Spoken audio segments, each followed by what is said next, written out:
then she finally left for college, the video ending representing her departure of her initial school life. Or maybe it's something deeper than that. Maybe the darkness, the ending of the video being the ending of, you know, I don't want to think of it like that, but goddamn, I really might be. Some intense philosophies about the girl were leaked, and some theories on her whereabouts stood out to me as potentially plausible, perhaps horrifically true. And I'm gonna be honest, people really be clowning on this girl, making some quality-ass memes in the process, and then there are the people who just continually make the same joke over and over and over and over and over. But goddamn, this girl still defied my mind on how she could study for so long and manage to stay so focused, drifting her side away for brief moments at a time to look at the weather, while her lazy comrade lies about and accomplishes nothing. But for real, this girl, I really want to know her backstory, and if the lo-fi hip-hop girl really do be out there, I sincerely hope she could come by my Discord server, or Twitter, or Instagram, and toss me her lo-fi playlist. Actually, it'd be nice if all of you watching this video came to my Discord server, or Twitter, or Instagram and told me your favorite lo-fi song. I don't know, man, I just need to listen to more lo-fi. It's a lovely yet mysterious genre. Just like that girl.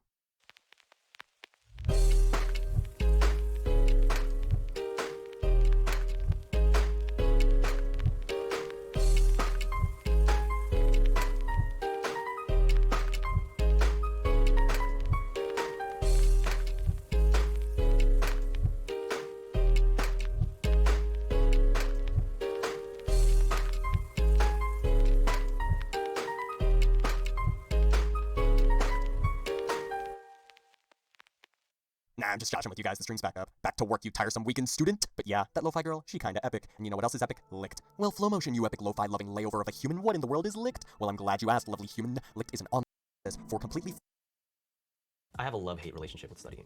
Actually, mostly hate. It sucks. It's no fun. But the one thing that gets me through those 12-hour study days is music. I find myself gravitating towards the same genres every time. Among those are lo-fi hip-hop and binaural beats. I always knew that there was something about these genres that made it easy for me to obliterate hundreds of Remno flashcards in a single session. But then the debate becomes, which one is better for productivity? Are you team lo-fi or are you team binaural? Since I can't make up my mind on gut feeling alone, like I usually do when I'm in a pickle, we turned to science. We did some digging, and turns out there's quite a bit of research on why this music works so well. Of course, no matter how sound the science is, see what I did there? When it comes to music, we all have our personal preferences. I'm gonna come out and say it, I'm team lo-fi all the way. But I have this brother who's like, so we'll present the science, make our cases, and then we'll let you decide. But choose wisely, or you're dead to me.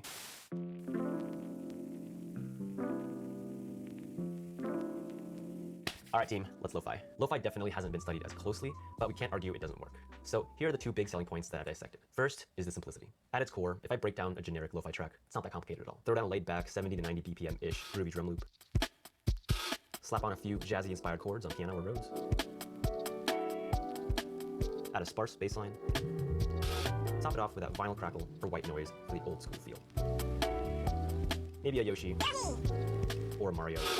Just for good measure. That's pretty much it. You can get creative with sound design, sampling, and adding more texture, but it's all icing on the cake at that point. Although music is playing, the goal is actually to forget that it's there. Kevin Woods, one of Brain.fm's neuroscientists, described the ideal focus music as having no salient events. What that means is we don't want too much variation or abrupt changes in a track that might pull us out of the zone. It's like a mid-roll ad in a YouTube video. We're immersed in the story, feeling the heartbreak of the hero's journey, cheering him on as he leans in for that kiss, until— Here in my garage, just bought this new Lamborghini here. So simplicity is key to maintaining this steady, trance-like state of focus. In lo-fi, this means avoiding any new obvious or piercing sounds, no lyrics because that's an immediate attention grab, no dance-worthy catchy melodies, and a chill BPM drum groove that's not too stimulating to where we want to get up and fist bump, but also not too slow to where we'd fall asleep. We're not going for top 40s here, all right? Actually, the exact opposite. Simplicity makes all the tracks blend together, and that way they're predictable to our ears, and thus easier to forget about. And second, lo-fi is all about creating a vibe. We have this anime vintage aesthetic and hip-hop feel. It's hard not to feel like a complete baddie when listening to lo-fi. I'm Bully McGuire up in here. I think this is in part due to production style. Muted sounds and vinyl crackle give it that nostalgic feel, like remembering the good old days, or Christmas morning as a child. It's actually one of the reasons why people prefer listening to vinyl. They say it sounds better, but they can't pinpoint why. Naturally, lo-fi has positive effect on our mood, which correlates to a positive effect on our cognition. When we feel better, when we're relaxed, productivity follows. So good. And ladies and gentlemen, a quick PSA when it comes to listening to music while you study. Remember to keep the volume down. Oh, I know how tempting it can be to crank that dial and relive your Coachella fantasy. But for the sake of your ear health and your productivity, please keep it down. And don't forget to like the video and subscribe. We thank you for your cooperation. So the science behind binaural beats is a bit more refined, but before we talk about that, we've got to make sure that we understand brain waves. Our brain activity can be measured in brain waves, and we measure this by using electrodes that we stick to our heads. There are 5 different types of brain waves that your brain can emit depending on your current state of mind and your current activities. For example, delta waves while we're sleeping, theta waves while we're in a meditative or drowsy state, alpha waves while awake and relaxed, beta waves are when our alertness is increased, and gamma waves for focused concentration. So that's just a little background on brain waves. Now the way that binaural beats relates to this is that we're using sounds to influence our brains to change from one state to another. For example, if I'm feeling drowsy right now, my brain is emitting theta waves, but I want to be more focused. I want to reach beta waves. I can use binaural beats to influence my brain activity and increase my focus. The way binaural beats works is that we play 2 different notes, one in each ear, and when the brain perceives these 2 different notes, it takes the average of the 2. And that average, it synchronizes our brain to a similar wavelength. If none of that made sense to you, then let's try a little demonstration. If you're not already, go ahead and put on some headphones for this next part. So here's a note, it's a D, and you should hear it in your right ear. Here's the same note played in the left ear. Obviously, when I play them together, you just hear one note. But now watch as I slowly detune the left ear just by 2 hertz. Immediately we get this wobbling effect, which is the binaural beat. Binaural meaning both ears and beats referring to the beating effect of the detuned notes. Okay, so let's take a step back because you don't really need to bother with all that technical science unless you're trying to make your own binaural beats.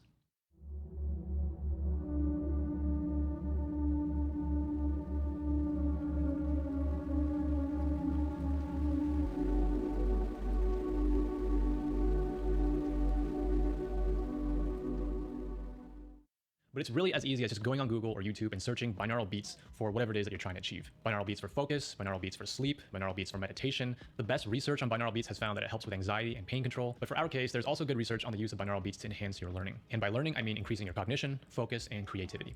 So, lo-fi beats versus binaural beats. Now that we've analyzed the science, we can see that each type of music affects our brain in a slightly different way. Lo-fi plays more on mood and motivation. It triggers emotions, nostalgia, but also has a steady rhythm that helps keep you motivated and moving forward. Binaural beats deal with brain waves and aims to influence our level of alertness and concentration. Basically, binaural beats has a bit more hard science to it. It's more clinical, it's measurable, whereas lo-fi is a little bit more moody, it's touchy-feely. It's kind of like Maddie. But I can't deny that it works. I personally love lo-fi music too. I would recommend that you experiment with both types of music because they can both potentially serve you in different situations. And also, what works for me might not work for you. I find that lo-fi is great for longer study sessions or repetitive work, while binaural beats can be great for shorter bursts of high-intensity focus and problem solving. And that might not be true for you. Just keep in mind that you can use both for different purposes. And it's easy to interchange. It's not like you're trying to change your diet or change your exercise routine.